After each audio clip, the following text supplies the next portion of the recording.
ओम शांति, ओम शांति, ओम शांति। आज अव्यक्त मुरली है। ओम शांति।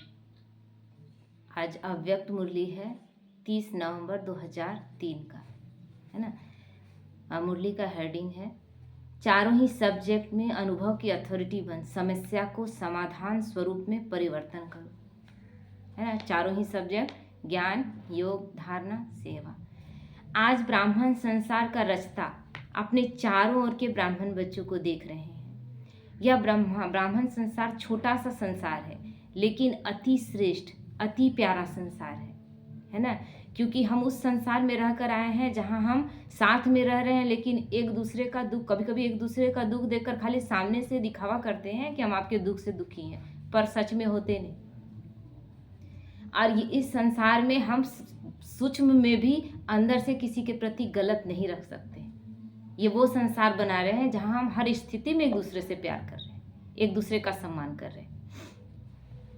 तो इसलिए ये अति प्यारा संसार है जहां हम सीख रहे हैं परिवार कैसे चलाना था, परिवार में कैसे रहना था। ये सब कुछ तो हम भूल चुके थे। यहाँ भगवान हमें वो कला सिखा रहा है जिसको हम भूल गए थे। और इसीलिए परिवार में रहने के लिए लोग नहीं इतना विचलित होने लगे कि संन्यास में निकलने लगे, क्योंकि परिवार इतना बुरा हो गया था। तो आज वो परिवार बाबा फिर से रच रहा है और ये प्यारा संसार है। यह ब्राह्मण संसार सारे विश्व की विशेष आत्माओं का संसार है। हर एक ब्राह्मण कोटों में कोई और कोई में भी कोई आत्मा है, क्योंकि अपने बाप को पहचान कर बाप के वर्षे के अधिकारी बने हैं। जैसे बाप ऊंचे से ऊंचा है, तो बाप को पहचान बाप का बनने वाली आत्माएं भी विशेष आत्माएं। जिन्होंने बाप को पहचाना वो साधारण कैसे हो सकते हैं। करोड़ों आत्माओं में कुछ एक ने ही भगवान को पहचाना, कुछ एक ने ही उस श्रीमत को पालन करने का साहस उठाया।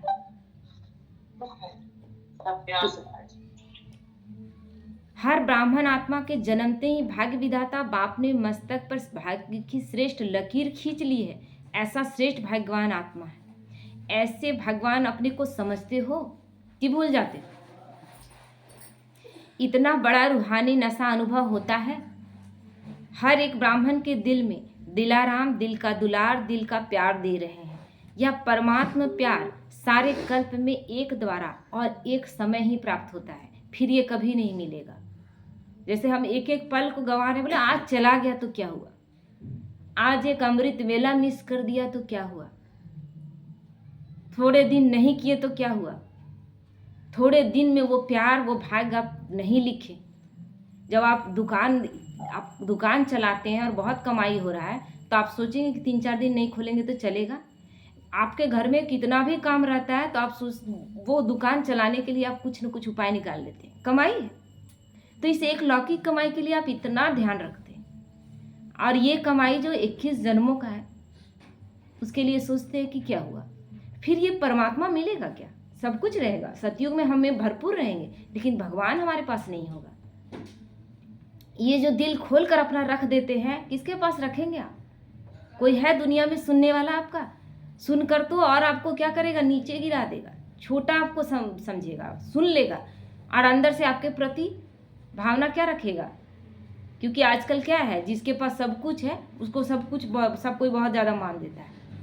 जिसका कमजोरी लोग जान गए, वो कमजोरी को कभी न कभी आपका दिखा देगा। तो ये वो समय है जहां हम अपना दिल खोल कर उसके पास रख सकते हैं, और ये इसी समय दिल खोलना पड़ता है, क्योंकि दिल भरा हुआ है दुखों से। तो यह रूहानी नशा सदा हर कर्म में रहता है, क्योंकि आप विश्व को चैलेंज करते हो कि हम कर्मयोगी जीवन जीने वाले विशेष आत्माएं हैं। सिर्फ योग लगाने वाले योगी नहीं हैं, योगी जीवन वाले। कितना अच्छा है हमारा कि गृहस्थ है ही नहीं, आदमी गृहस्थ से परेशान होकर घर छोड़कर चला गया, क्या पाने के लिए, आनंद पाने के लिए। अब उसके पास कुछ नहीं है, कोई बंधन नहीं है, तो भी वो खुश नहीं, क्योंकि उसे नहीं मिला है कुछ। और यहाँ हम घर गृहस्थ में सब कुछ करते हुए और हम उस आनंद को फीलिंग कर रहे हैं। तो कितने भाग्यशाली हैं। कर्म हर कुछ करते हुए और उसके बाद जो संन्यास का अनुभव है, वो अनुभव अनूठा है। तो जीवन सदा काल की होती है ना, एक अब सब सन्यासी लोग तो बोले कि हमको आनंद चाहिए और परिवार में आनंद नहीं, तो सब अगर उसी लाइन में चले जाते तो फिर संसार चलता क्या? तो सब तो सन्यासी होते और कुछ दिन में सारा संसार खत्म हो जाता। नेचुरल और निरंतर होती है। 8 घंटे 6 घंटे के योगी जीवन वाले नहीं, हर कर्म में योग। योग अर्थात याद, तो ब्राह्मण जीवन का लक्ष्य है, जीवन का लक्ष्य ही याद रहता है, और जैसा लक्ष्य होता है लक्षण स्वतः ही आते हैं। जिसको आईपीएस अफसर बनना है, जिसको आर्मी में जाना है, वो रौब रुतबा उसके शुरू से ही आने लगता है। एक छोटा सा बच्चा, उसका आवाज़ अच्छा है, वो दिन रात गा रहा है, एक दिन उसका लक्ष्य कि सिंगर बनेंगे, तो वो हर वक्त गाएगा। तो हम क्या लक्षण एक जगह केवल मुरली सुनने के वक्त ये लक्षण रखे क्या? हर वक्त। बाप दादा हर ब्राह्मण आत्मा के मस्तक में चमकता हुआ भाग्य का सितारा देखते हैं। बाप दादा सदा हर बच्चे को श्रेष्ठ स्वमानधारी स्वराज्यधारी देखते हैं। तो आप सभी भी अपने को स्वमानधारी आत्मा हूँ, स्वराज्यधारी आत्मा हूँ, ऐसे ही अनुभव करते हो? करते हैं अनुभव? सेकंड में अगर स्मृति में लाओ कि मैं स्वमानधारी आत्मा हूँ, तो सेकंड में स्वमान की कितनी लिस्ट आ जाती है। लेकिन दूसरों से अगर मान खोजते हैं, मिलता है क्या? ब्राह्मण बनने के बाद दूसरे से मान ढूंढेंगे तो मान मिलेगा भी नहीं, और अनुभव करा दिया जाएगा आपको कि आप अपने लक्ष्य को भूल गए हैं क्या? आप सम्मान लेने वाली आत्माएं, हमसे क्यों सम्मान मांग रहे हैं? ये लोग आपको अनुभव करा देंगे। तो अभी भी अपने सम्मान की लिस्ट स्मृति में आई? लंबी लिस्ट है ना, कितने सारे सम्मान है, एक एक करके बताइए तो, बोलिए। स्वमान,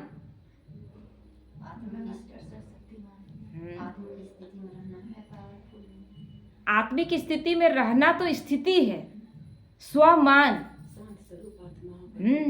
शांति, शक्ति, पवित्रता, कोई भी स्वमान उसमें जोड़ लेना है।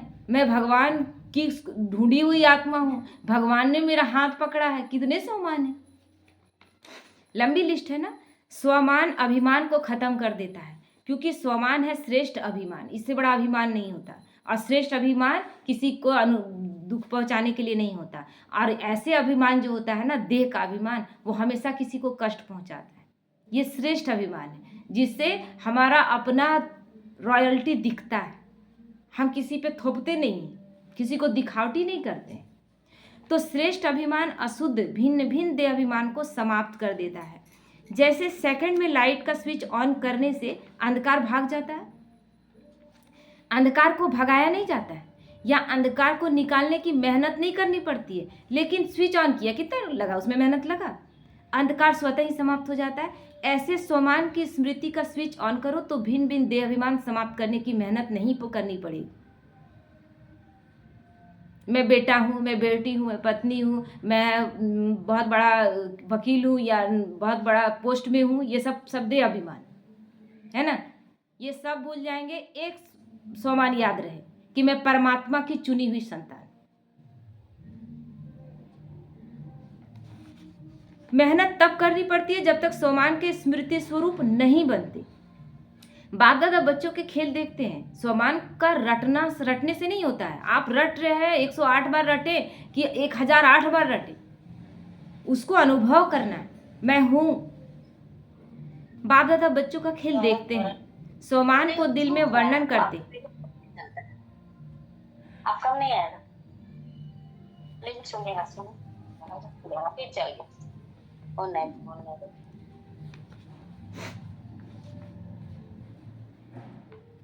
तो बाबा कहते हैं बाप दादा बच्चों का खेल देखते हैं, स्वमान को दिल में वर्णन करते हैं। मैं बाबा के दिल तक नसीन हूँ, वर्णन भी कर रहे हैं, सोच भी रहे हैं, लेकिन अनुभव की सीट पर सेट नहीं होते। अनुभव करना है, और अनुभव जैसे ही होगा आंख में आंसू आ जाएगा, आ जाएगा। जो सोचते हैं वह अनुभव होना जरूरी है, क्योंकि सबसे श्रेष्ठ अथॉरिटी अनुभव की अथॉरिटी है। अनुभव नहीं किए तो वो ज्ञान का कोई मतलब नहीं, क्योंकि वही रूखा सूखा तोता राम वाला सुने हैं ना, तोता राम नलके में मत बैठना, तोता को सिखाया गया। तोता राम वहीं बैठा हुआ है नलके में और गा रहा है कि तोता राम नलके पे मत बैठना, बैठा है नल में ही और गा रहा है। तो बाप दादा देखते हैं, सुनते बहुत अच्छा है, सोचते भी बहुत अच्छा है, लेकिन सुनना और सोचना अलग अलग चीज़ है। अनुभवी स्वरूप बनना, सुन रहे हैं बहुत ध्यान से, लेकिन सुनने के बाद अगर धारण नहीं किया तो उसका कोई मतलब नहीं। उसको अनुभव में लाना है। आज बाबा ने कहा इसको अनुभव में लाना है।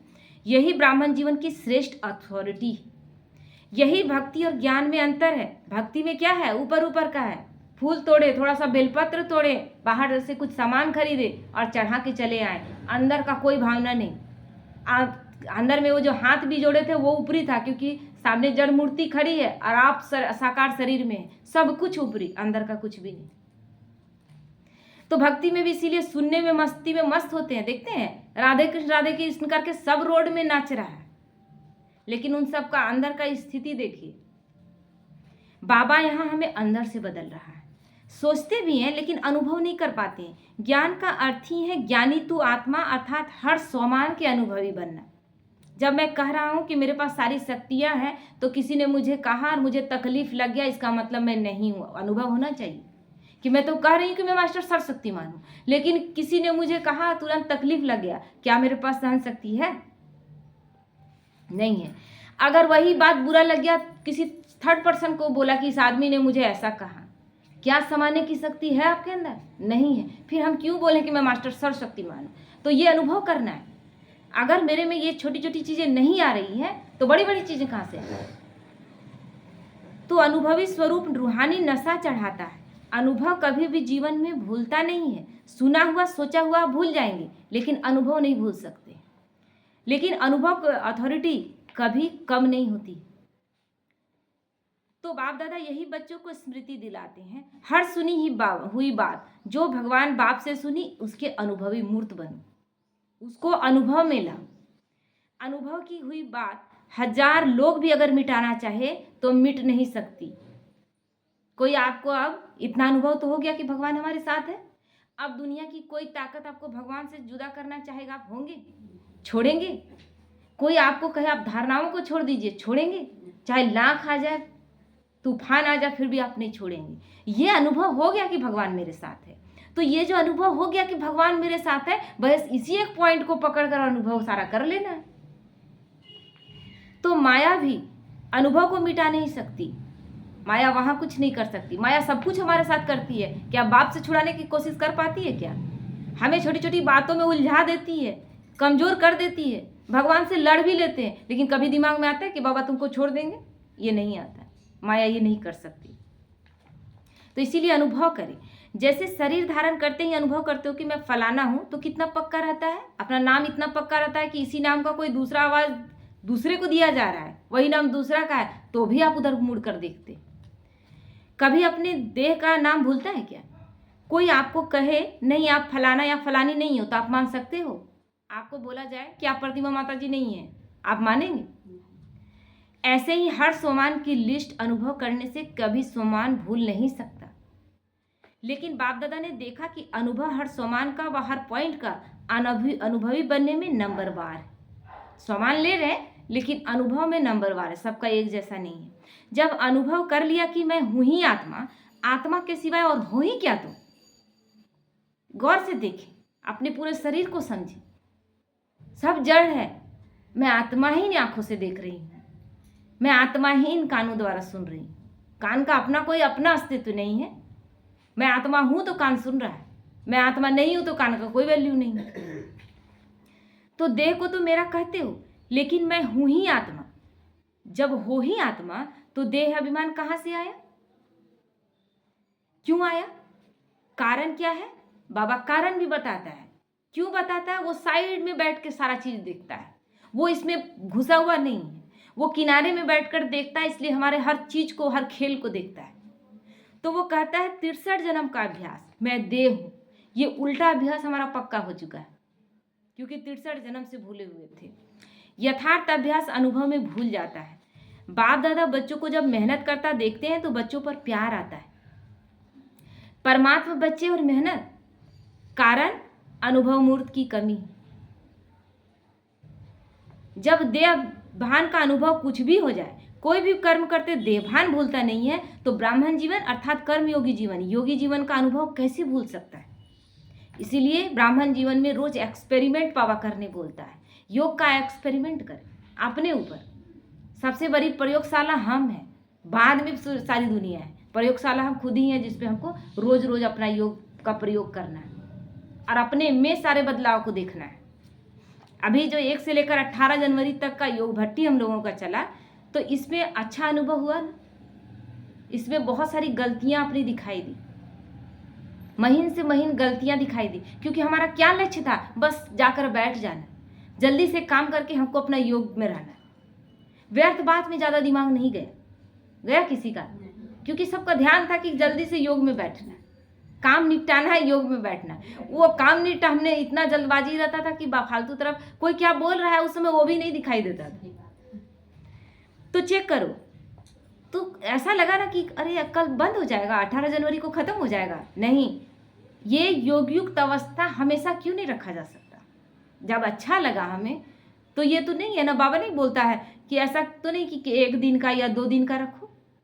हमें अपने आप को पूरे जीवन के लिए ब्राह्मण बनाना है ना, तो इसको हमेशा के लिए क्यों ना अपना लिया जाए। तो चेक करो, हर सब्जेक्ट को अनुभव में लाया है। ज्ञान सुनना सुनाना तो सहज है, लेकिन ज्ञान स्वरूप बनना है। अभी बाबा केवल ज्ञान में आया है, ज्ञान को स्वरूप में लाया तो स्वतः ही हर कर्म नॉलेजफुल अर्थात नॉलेज की लाइट माइट वाला होगा। ज्ञान को प्रैक्टिकल जीवन में यूज करना, नॉलेज को कहा ही जाता है लाइट।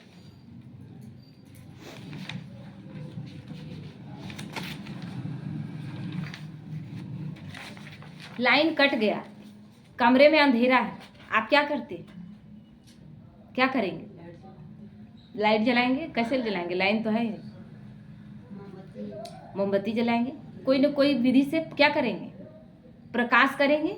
ये जो आप प्रकाश लाए, किस लिए, कहाँ से आया? आपके ज्ञान से कि अंधकार हो चुका है और मुझे प्रकाश में तभी काम हो पाएगा, बिना प्रकाश के काम नहीं होगा। ये ज्ञान है ना, तो ज्ञान ये है तब तो आप लाइट जलाए ना। यही चीज हमारा भूल गया था और यही अंधकार में हम भटक रहे थे। परमात्मा जब आया तो प्रकाश का एक बस इमर्ज करा दिया कि तुम आत्मा हो, और उसके बाद हम रोज रोज क्या कर रहे हैं, और हमें देखना है और हमें आगे बढ़ना है। अंधकार चारों तरफ है, हमें सब कुछ हटाकर मंजिल तक पहुंचना है। तो रोज रोज हम क्या कर रहे हैं, उस रोशनी को और बढ़ा रहे हैं। तो आप हो ही लाइट और माइट। ऐसे ही योगी स्वरूप योगयुक्त युक्ति युक्त स्वरूप है ना, योगी स्वरूप योगयुक्त युक्ति युक्त स्वरूप, धारणा स्वरूप अर्थात हर कर्म हर कर्मेंद्रिय हर गुण के धारणा स्वरूप होगी। धारणा का मतलब ये नहीं है जो हम स्थूल में धारणाएं कर रहे हैं, वो जरूर करना है। स्थूल में धारणा को किनारे कभी न करें कि धारणा स्थूल में नहीं किए तो क्या हुआ, मन से कर रहे हैं। नहीं, पहले आप स्थूल में कर पाते हैं, क्योंकि एक एक करके ही आप कदम आगे बढ़ाते हैं। स्थूल में कर पाएंगे तो सूक्ष्म में करना आसान रहेगा। तो सेवा के अनुभवी मूर्त सेवाधारी का अर्थ ही है निरंतर स्वतः ही सेवाधारी, चाहे मनसा चाहे वाचा चाहे कर्मना चाहे संबंध संपर्क, हर कर्म में सेवा नेचुरल होती रहे। इसको कहा ही जाता है 4 ही सब्जेक्ट में अनुभव स्वरूप, है ना। सेवा मतलब ये नहीं निरंतर स्वतः सेवाधारी, मेरा हर कर्म सेवा बन जाए, मेरा हर बोल सेवा बन जाए, मेरी हर दृष्टि सेवा बन जाए। तो बाबा कहते हैं तो अभी चेक करो कहाँ तक अनुभवी बने, हर गुण का अनुभवी, हर शक्ति का अनुभवी। वैसे भी कहावत है कि अनुभव समय पर बहुत काम में आता है। तो अनुभवी मूर्त का अनुभव कैसी भी समस्या हो, अनुभवी मूर्त अनुभव की अथॉरिटी से समस्या को सेकंड में समाधान स्वरूप में परिवर्तन कर लेता है। समस्या समस्या नहीं रहेगी, समाधान स्वरूप बन जाएगी। अगर अनुभव है इस समस्या से कैसे निकलना है, आप समस्या में उलझ जाते, जैसे किसी ने कुछ ऐसा कह दिया जो हमने किया ही नहीं।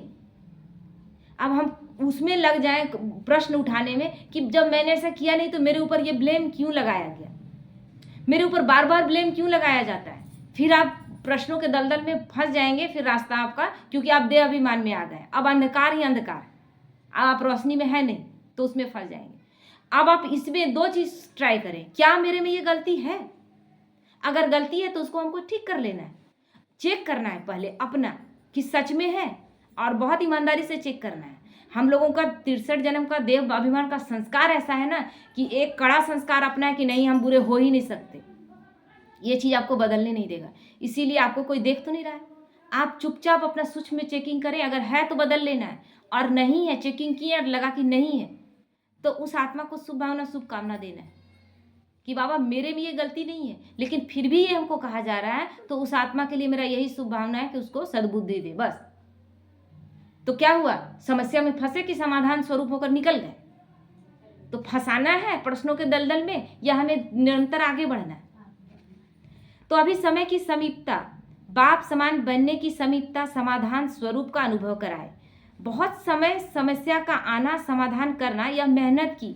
आप बाप दादा हर एक बच्चे को स्वमानधारी, स्वराज अधिकारी, समाधान स्वरूप में देखने चाहते हैं। बहुत समय हो गया, समस्या आया, उससे लड़े, उससे निकले। अब बाबा बोलते आप योद्धा के रूप में नहीं, आप बन जाओ समाधान स्वरूप। जैसे समस्या आए तुरंत उसका समाधान ढूंढ लेना है। अनुभवी मूर्त सेकंड में परिवर्तन कर सकता है। जिसको अनुभव हो गया उसको हर चीज खेल लगता है। अच्छा, सब तरफ के पहुंच गए हैं। डबल विदेशी भी हर ग्रुप में अपना चांस अच्छा ले रहे हैं। अच्छा, इस ग्रुप में पांडव भी कम नहीं है। पांडव सभी हाथ उठाओ।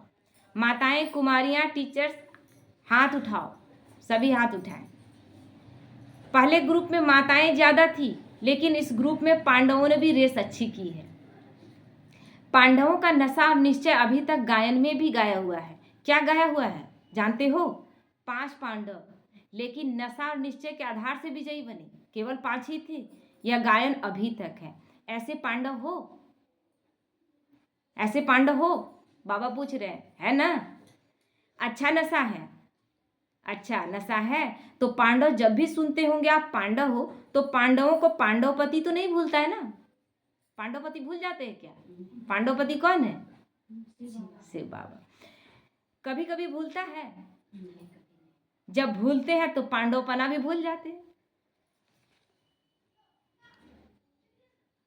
एक बार बंद कर रहे हैं ना। तो बाबा कहते हैं पांडव और पांडवपति, पांडवों को कभी भी पांडवपति भूल नहीं सकता।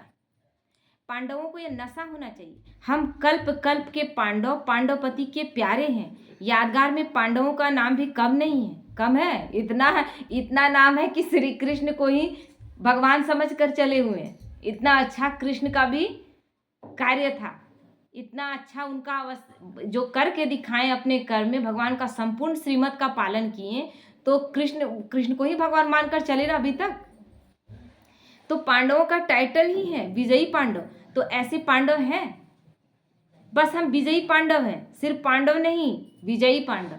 क्योंकि पांडव हमेशा विजयी होता है। विजय का जन्मसिद्ध अधिकार मिला हुआ है। जिस दिन से बाबा ने हाथ पकड़ा उसी दिन से हम पांडव हैं, और जिसने निश्चय हो गया कि भगवान मेरे साथ है, विजय तो है ही। विजय का तिलक अविनाशी मस्तक पर लगा हुआ ही है। माताओं को क्या नशा रहता है? बहुत नशा रहता है। माताएं नशे में कहती हैं कि बाबा आया ही है हमारे लिए, कहते हैं ना, ऐसे है ना? क्योंकि आधा कल्प में माताओं को मर्तबा नहीं मिला है। अभी संगम पर राजनीति में भी माताओं को अधिकार मिला है। आज अभी स्थिति ऐसा है कि बहुत सारे मिनिस्टर हैं, अभी तो देश का राष्ट्रपति ही लेडी है ना? तो अभी ये मर्तबा मिला संगम पर। कैसी स्थिति थी द्वापर में? द्वापर के बाद ऐसी स्थिति थी कि नर्क का द्वार बोला जाता था स्त्रियों को। जो स्त्री विधवा हो जाती थी उसको नहाने का अधिकार नहीं, साफ कपड़े पहनने का अधिकार नहीं था। पति के साथ उसको सती हो जाने का के लिए सती प्रथा, तरह तरह का, मतलब जिसमें कहते हैं एक, मतलब उसमें जैसे मुस्लिम लोग नहीं कहते कि स्त्रियों में आत्मा ही नहीं होती है। अभी भी मुसलमानों का मानना है कि स्त्रियों में आत्मा ही नहीं होती है। तो वो स्थिति क्या हमारे में नहीं था? सब में था, क्योंकि युग तो सबके लिए कलयुग है ना। तो अभी तो बाबा कहते हैं जब भगवान आते हैं तो अभी तो संगम पर स्त्रियों को भी अधिकार मिला हुआ है। कितने सारे मिनिस्टर, कितने बड़े बड़े पोस्ट में माताएं बहनें आ रही हैं। हर डिपार्टमेंट में आप शक्तियों को बाप ने आगे रखा ना। बाबा ने तो पूरा दे ही दिया, अथॉरिटी ही दे दिया माताओं और बहनों को। तो संसार में भी हर वर्ग में अब माताओं को अधिकार मिलता है। जब बाप ने यह अधिकार दिया 1936 से बाबा ने अधिकार देना शुरू किया, तो माताओं और बहनों की स्थिति बदली। कोई भी ऐसा वर्ग नहीं है जिसमें माताएं नहीं हो। यह संगम युग का मर्तबा है। तो माताओं को रहता है हमारा बाबा, रहता है ना। रहता है मेरा बाबा? बाबा पूछ रहा है। नशा है? माताएं हाथ हिला रही हैं। अच्छा है, भगवान को अपना बना लिया तो जादूगरनी तो माताएं हुई ना। हम लोग बाबा को जादूगर बोलते हैं, बाबा बोल रहा है जादूगरनी तो आप माताएं हुई। बाप दादा देखता है माताएं चाहे पांडव बाप दादा के सर्व संबंधों से, प्यार तो सर्व संबंधों से है, लेकिन किसको कौन सा विशेष संबंध प्यारा है वह भी देखते हैं। कई बच्चों को खुदा को दोस्त बनाना बहुत अच्छा लगता है, इसलिए खुदा दोस्त की कहानी भी है। बाप दादा यही कहते, जिस समय जिस संबंध की आवश्यकता हो तो भगवान को उस संबंध में अपना बना सकते हो। जिस संबंध में लगे, क्यों हमको रोना गाना, मेरा पति ठीक नहीं है, मेरी पत्नी ठीक नहीं है, मेरा बेटा ठीक नहीं है, मेरी बेटी ठीक नहीं है, वो आया हुआ उससे संबंध जोड़ ले। उससे संबंध जोड़ते ही और उससे अपेक्षा करना बंद कर दीजिए। और बाबा से अपेक्षा, बाबा को सब जैसे बेटे से कहते थे, पति से कहते थे, उससे कहना शुरू कर दीजिए, वही रिश्ता सुधरना शुरू हो जाएगा। तो सर्व संबंध निभा सकते हो। बच्चों ने कहा बाबा मेरा, और बाप ने कहा क्या कहा, मैं तेरा। मधुबन की रौनक अच्छी लगती है ना, चाहे कितना भी दूर बैठे सुने भी देखें भी, लेकिन मधुबन की रौनक तो अपनी है। मधुबन का याद आते ही कैसा मन हो जाता है, लगता है कि पहुंच जाए सेकंड में। मधुबन में बाप दादा अच्छा पहुंच जाते हैं रोज, और दिन भर में कितने बार पहुंचते हैं, उसका मन से तो मन के विमान से कितने बार पहुंचते हैं। मधुबन में बाप दादा तो मिलते ही हैं, लेकिन और कितनी प्राप्तियां होती हैं, अगर लिस्ट निकालो तो कितनी प्राप्ति है। सबसे बड़े से बड़ी प्राप्ति सहज योग स्वतः योग रहता है, जो मधुबन में मेहनत नहीं करनी पड़ती, क्योंकि वो वाइब्रेशन ऐसा है और दिमाग में रहता है कि आए ही क्यों है, योग लगाने ही आए हैं ना, बाबा से मिलन मनाने ही आए हैं ना। तो अगर कोई मधुबन के वायुमंडल का महत्व रखे तो मधुबन का वायुमंडल मधुबन की दिनचर्या सहज योगी स्वतः योगी बनाने वाली है। क्यों? मधुबन में बुद्धि में सिर्फ एक ही काम है, सेवाधारी ग्रुप आता है वो अलग बात है, लेकिन जो रिफ्रेश होने के लिए आते हैं तो मधुबन में क्या काम है, कोई जिम्मेवारी है क्या? आपको है जिम्मेवारी कि उठे जल्दी से खाना बनाना है, जल्दी से नाश्ता बना के बच्चों को भेजना है, पति को भेजना है, ये जिम्मेवारी है क्या? खाओ पियो मौज करो और बाबा की पढ़ाई पढ़ो। तो मधुबन मधुबन ही है, विदेश में भी सुन रहे हैं, लेकिन वह सुनना और मधुबन में आना इसमें रात दिन का फर्क है। विदेश में भी अपने घरों में बैठकर सब कोई सुन रहे हैं। जैसे बहुत बच्चे कहते हैं कि घर में ही सुन लिए तो क्या हुआ, यूट्यूब में आ रहा है। आप अपने बच्चों को क्या घर स्कूल नहीं भेजते हैं, घर ही में बैठ के पढ़ाते हैं क्या? अच्छा लगेगा? अपने बच्चों को स्कूल तो भेजते ही भेजते हैं, उसके बाद दूर दूर ट्यूशन के लिए भेजते हैं। अगर टीचर घर में नहीं आ सकता तो बेटे बेटी को दूर दूर ट्यूशन कोचिंग के लिए भेजते हैं स्कूल के अलावा, और आपने कह दें कि हम आ नहीं सकते। तो बाप दादा साधनों द्वारा सुनने देखने वालों को भी याद प्यार तो देते हैं। कोई बच्चे तो रात जाग कर भी सुनते हैं। ना से अच्छा जरूर है, लेकिन अच्छे से अच्छा मधुबन प्यारा है। तो मधुबन में आना अच्छा लगा है या वहां बैठकर मुरली सुन लो, क्या अच्छा लगता है? हमारे लिए तो अभी हम मधुबन तो रोज नहीं जा सकते, लेकिन हम गीता पाठशाला सेंटर जहाँ जा रहे हैं उसको मधुबन समझे। अगर हमसे संभव होता है तो जरूर जाए, नहीं संभव होता है वो अलग बात है, लेकिन संभव हो तो जरूर जाए। वहाँ भी तो मुरली सुनेंगे ना, यहाँ तो पीछे पीछे टीवी में देखते हैं। तो जो समझते हैं मधुबन में आना ही अच्छा है, वह हाथ उठाओ। सभी ने हाथ उठाया, अच्छा। नहीं आता है तो बेचैन लगता है। फिर भी देखो, भक्ति में भी गायन क्या है, भक्ति में गायन क्या है? मधुबन में मुरली बाजे, यही गायन है ना। यह नहीं कि लंदन में मुरली बाजे, मधुबन का ही महिमा है ना। कृष्ण मुरली बजा रहा है, कहाँ बजा रहा है? मधुबन में बजा रहा है। तो कहाँ भी हो मधुबन की महिमा का महत्व जानना, अर्थात स्वयं को महान बनाना। अच्छा, सब जो भी आए हैं वो योगी जीवन, ज्ञानी तू आत्मा जीवन, धारणा स्वरूप का अनुभव कर रहे हैं। अभी पहले टर्न में इस सीजन के लिए विशेष अटेंशन दिलाया था कि यह पूरा सीजन संतुष्ट मनी बनकर रहना है और संतुष्ट करना है। सिर्फ बनना है नहीं, करना भी है। अब सेवा में आया बाबा, ज्ञान हो गया, योग का चर्चा हो गया, धारणाओं की चर्चा हो गई, अब सेवा में आए। साथ में अभी समय अनुसार कभी भी कुछ भी हो सकता है। प्रश्न नहीं पूछो कि कब होगा, 1 साल में होगा, 6 मास में होगा, अचानक कुछ भी किसी भी समय हो सकता है। इसलिए अपने स्मृति का स्विच बहुत पावरफुल बना, है ना। आज बाबा क्लियर किया ना, कुछ भी किसी भी समय अचानक हो सकता है, तो सेकंड में स्विच ऑन और अनुभव स्वरूप बन जाओ, ऐसी हमारी स्थिति हो। इसलिए बाप दादा ड्रिल करवाते थे ना। तो स्विच ढीला होता है ना, तो घड़ी घड़ी ऑन ऑफ करना पड़ता है और समय लगता है ठीक होने में। लेकिन सेकंड में स्विच ऑन सोमान का, स्वराज अधिकारी का अंतर्मुखी होकर अनुभव करते जाओ, अनुभवों के सागर में समा जाओ।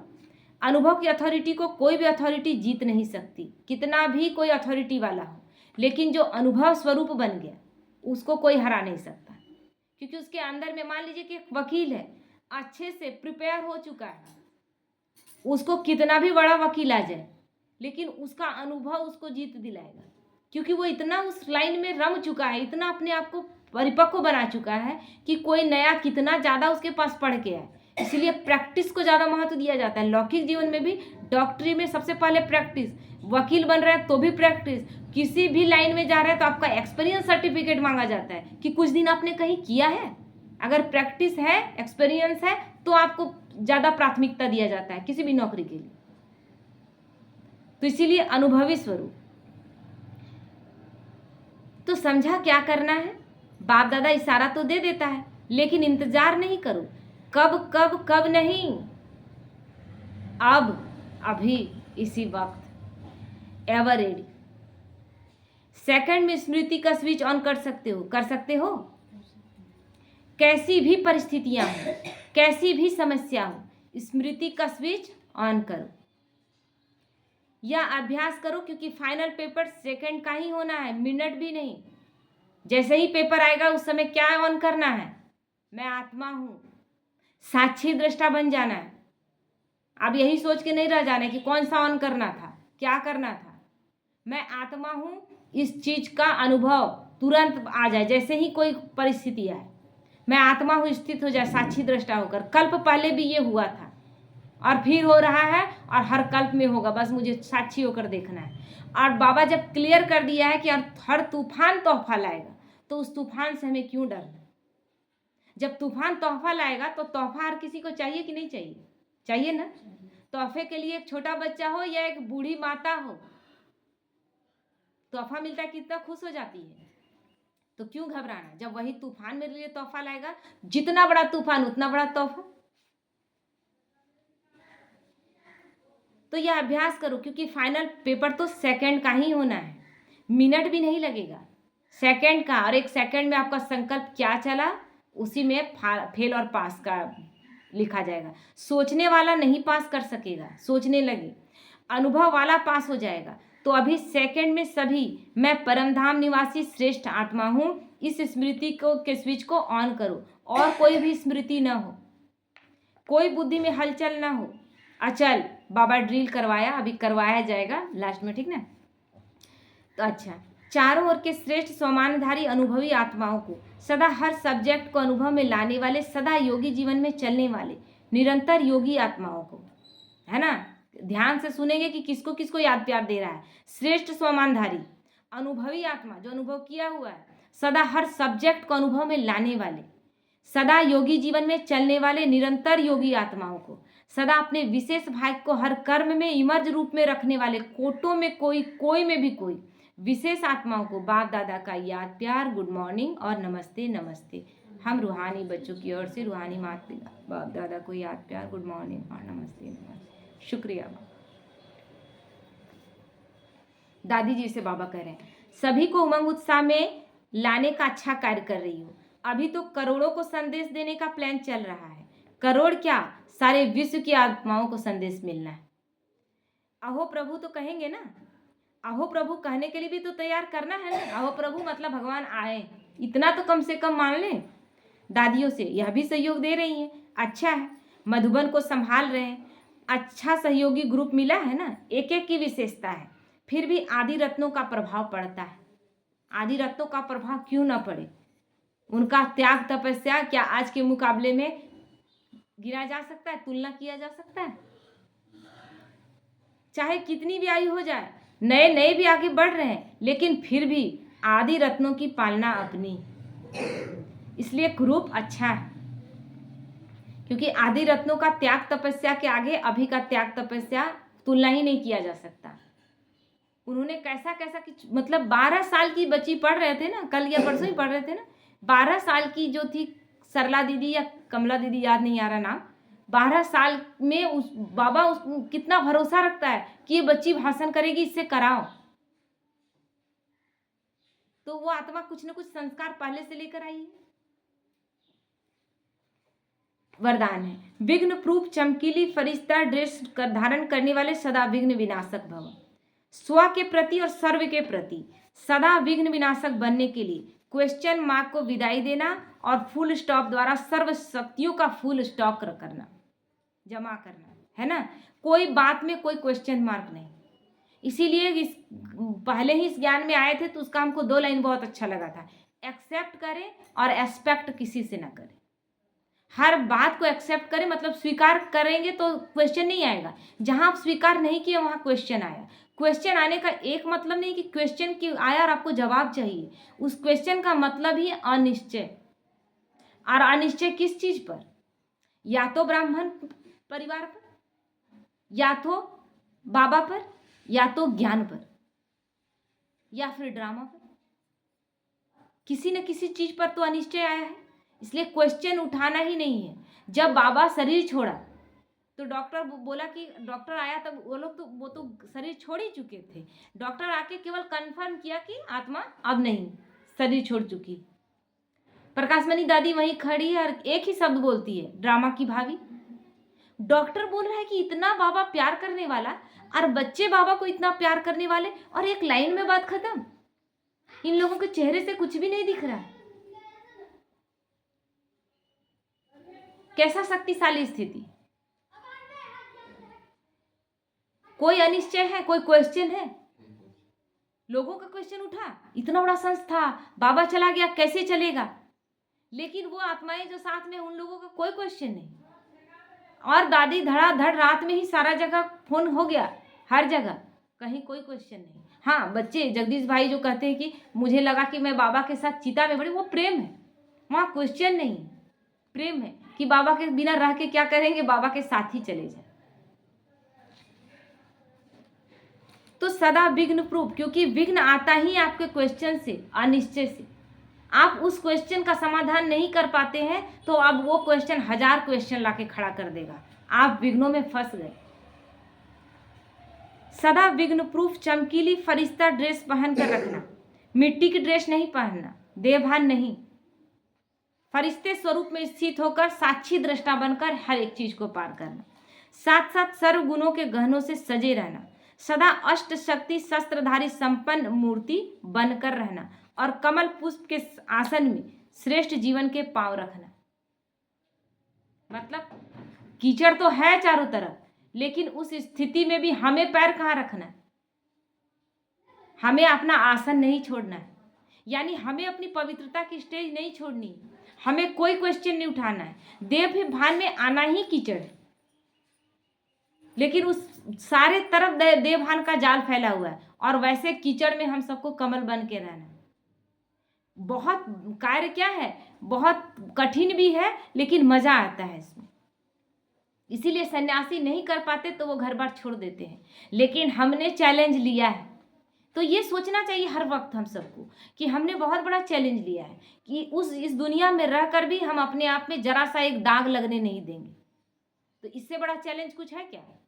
आप बैरिस्ट्री पास कर सकते हैं, छोटा चैलेंज। आप डॉक्टर बन सकते हैं, छोटा चैलेंज। आप आईपीएस अफसर बन सकते हैं, इस दुनिया के बड़े से बड़े बिजनेस के बहुत बड़े बिजनेस टाइकून भी बन सकते हैं, बहुत छोटा चैलेंज है कि नहीं? मानते हैं कि नहीं? जब आप अपनी कर्मेंद्रियों पर कंट्रोल कर लेते हैं तो दुनिया की कोई ताकत आपको हरा नहीं सकती है, और आप जहां हैं आप सर्वश्रेष्ठ, आपको कोई विघ्न छू भी नहीं सकता। तो इसीलिए बाबा कहता है अपनी स्थिति हमारी पावरफुल हो, हम देवभान में ना आए, हम उस कीचड़ में पैर न रखें। स्लोगन है, अभ्यास पर पूरा पूरा अटेंशन दो तो फर्स्ट डिवीजन में नंबर आ जाएगा। अभ्यास हर रोज किस चीज का? मैं आत्मा हूँ, मैं परमात्मा की संतान हूँ, मुझे अपनी सर्व कर्मेंद्रियों की मैं मालिक हूँ। मैं आत्मा अगर हूँ और मैं मालिक हूँ तो मेरा अपनी सर्व कर्मेंद्रियों पर होना चाहिए कंट्रोल। हमें अपने आप को कंट्रोल करना है। प्रॉब्लम यह है कि हम दूसरे को कंट्रोल करने में लग गए। दूसरे अच्छे नहीं हैं, इसमें हमको बहुत मज़ा आता है। क्यों आता है? ये चीज़ भी आप देखिएगा कि किसी और के बारे में बोलने में मज़ा भी आता है, क्योंकि कहीं ना कहीं हमको लगता है आप जिस दिन आप अच्छे हो जाएंगे, दूसरे का शिकायत आपके अंदर बंद हो जाएगा। ये गारंटी है। आप तब तक शिकायत कर रहे हैं जब तक आप खुश होते हैं कि आत्मा में है बुराई जिसके बारे में आप बात कर रहे हैं, चलो इसमें है ना, तो मेरे में थोड़ा सा है तो क्या बड़ा बात है। आप अपने बारे में जान रहे हैं कि मेरे में भी बुराई है। किसी और का देखते हैं तो आपको क्या होता है, अरे थोड़ा सा वो गिरा है तो हम भी थोड़ा सा गिरे। ये नहीं सोचना है। जिस दिन आप परफेक्ट हो जाएंगे उस दिन आपको ये दोष उस रूप में दिखना नहीं होगा। जो दिख रहा है ना, जैसे अभी हम लोग बात करते हैं, पर चिंतन करते हैं, वो हमेशा के लिए समाप्त हो जाएगा। वो करने का आपको मन नहीं करेगा। बाबा के बनने के बाद अभी सबसे ज़्यादा टेंशन हमें अपने पर जाता है कि दूसरे पर जाता है? दिन रात अपने पर जाता है। और हम ऐसा आईना बना ले, क्या मैं आईना बन जाऊं तो कोई दूसरा मेरा इस आईने में देखकर अपना सुधार करेगा कि नहीं करेगा? पहले आईना तो बने। हम धैर्य क्यों खो देते हैं? हम बदल दें दूसरों को? नहीं, हम ऐसा करके दिखाएं और उसके बाद भी लोग नहीं बदले तो भी हमें धैर्यतापूर्वक चुपचाप चलते जाना है। लोग बदलेंगे ही बदलेंगे। आज का अव्यक्त इशारा है, जैसे वाचा सेवा नेचुरल हो गई है, ऐसे मनसा सेवा भी साथ साथ नेचुरल हो। वाणी के साथ मनसा सेवा भी करते रहो तो आपको बोलना कम पड़ेगा, है ना। अभी बोलना आसान हो गया, किसी को ज्ञान समझाना सबके लिए आसान हो गया क्योंकि ज्ञान समझ में आ गया है। बोलने में जो एनर्जी लगाते हो वह मनसा सेवा के सहयोग के कारण वाणी की एनर्जी जमा होगी। बोलना ज़्यादा नहीं पड़ेगा। मनसा में ही वाइब्रेशन देकर बहुत लोगों को खींच सकते हैं। खींच रहे हैं ना, खींच रहे हैं ना। इसी मोहल्ले में आज 2-3 माताएं जुड़ गई। लगता था, हम लोग बात करते थे कि कितने दूर दूर से लोग आते हैं और इस मोहल्ले से नहीं आते। अब आने लगे ना, आएंगे ही आएंगे। वाइब्रेशन काम कर रहा है। रोज एक ही चीज़ दोहराया जा रहा है कि इस पूरे जरीडी बाजार से आत्माएं आ रही। तो इसी तरह हमें पूरे विश्व के लिए करना है। अब बोल बोल कर हम लोग घर घर में सेवा किए। पूरे जरीडी बाजार में कोई घर, हम लोग सब घर घर में जाकर सेवा किए, लेकिन कोई नहीं आया। अब चुपचाप घर में बैठकर मनसा सेवा कर रहे हैं। आत्माएं आ रही कि नहीं आ रही? एनर्जी बच रहा है, चलना फिरना बच रहा है कि नहीं? और मनसा की शक्तिशाली सेवा सफलता ज्यादा अनुभव कराएगी, क्योंकि इसमें पुण्य ज्यादा है। आपका मान शान का कोई जान भी नहीं रहा है। आप चुपचाप गुप्त रीति से कर रहे हैं।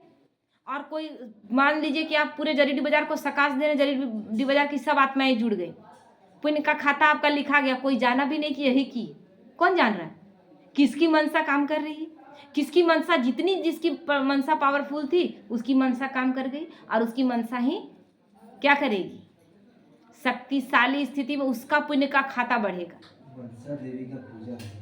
मनसा देवी की पूजा भक्ति मार्ग में यही दिखाते हैं ना। तो जितना ज़्यादा मनसा मेरा पावरफुल। एक कहानी था ना कि एक साधु बोला कि बहुत अच्छा से कार्य कर रहा था, तो वो बोला कि उसको वरदान दिया गया। देवदूत आया और बोला कि आप जो भी वरदान मांग सकते हैं क्योंकि आपका कार्य बहुत अच्छा, आप बहुतों की सेवा करते हैं। तो बोले क्या वरदान हम आपसे मांगे, मेरे हमको कुछ चाहिए ही नहीं। तो बोला कि कुछ भी मांगिए, आप नहीं मांगते हैं तो हम ही आपको दे देंगे, लेकिन देना तो है, हमको तो वहाँ से भेजा गया है देने के लिए। तो हम दे देते हैं कि आप जिसको भी मतलब हाथ लगाएंगे वो ठीक हो जाएगा। तो वो प्लीज़ ऐसा मत करिए, हम हाथ लगाएंगे और ठीक हो जाएगा ये मत करिए, क्योंकि हाथ लगाएंगे वो ठीक हो जाएगा। मेरा तो सेवा भाव है तो हमको तो करना ही है, लेकिन जिस को ठीक करेंगे मेरा ध्यान में रहेगा कि इस चीज़ को मैंने ठीक कर दिया, तो अहंकार आ जाएगा। तो ऐसा कीजिए, अब आप तो दिए बिना जाएंगे नहीं। अब ऐसा कीजिए कि हम जिस गांव से गुजरे वो गांव का गांव ठीक हो जाए। हम जिस ओर से गुजरे, मेरे ऊपर जिसकी नज़र पड़े वो ठीक हो जाए, है ना। इसमें हम तो जानेंगे नहीं। तो बोला कि ठीक है, और इसमें हमको पता भी नहीं चलेगा क्योंकि जिस गांव में हम चले जाएंगे उस गांव में दोबारा जाएंगे ही नहीं। तो वो दौड़ता रहा उसके बाद, उस वरदान के बाद, और फिर उस जगह पे नहीं जाता था। जिस गांव से गुजरता था वो गांव के गांव ठीक हो रहे थे और वो फिर नहीं आता था उस गांव में दोबारा, ताकि अहंकार ना हो कि इतना इतना लोगों को हम ठीक कर चुके, मेरी वजह से लोग ठीक हो गए। तो ऐसा हमारा मनसा पावरफुल होना चाहिए कि लोग